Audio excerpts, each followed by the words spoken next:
today we are came to the Malabar town to explore about outdoor branding. Then let's see what are the outdoor brandings we can see around the Malabar junction. We observed shops like tuition classes, Domino's, restaurants, car sales centers, food outlets and electric service centers. Spa salon, like each brand used outdoor branding very smart way, and we noticed they have used different colors, fonts and font styles used to attract customers. So bright and bold colors were used to catch attention from far away. Brands also used clear call to action words like order now or visit today to encourage people to act very quickly.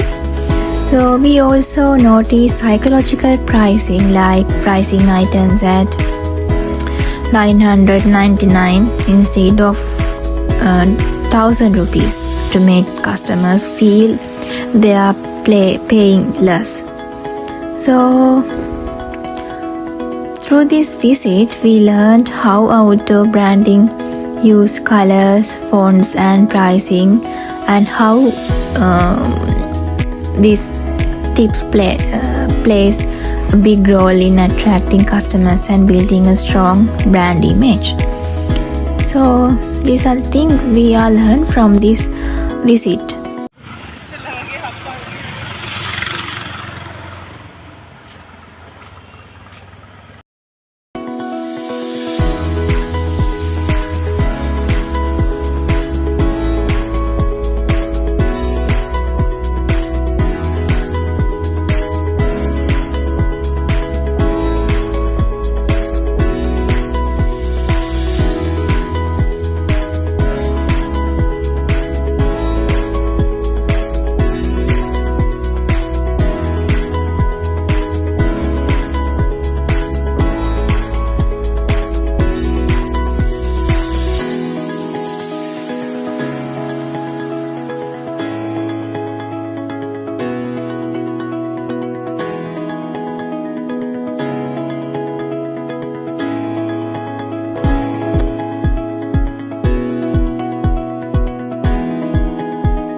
Okay, by now we have explored more outdoor branding tips around the Malabar town, and then let's see what are the outdoor branding tips explored by our other team around the street campus.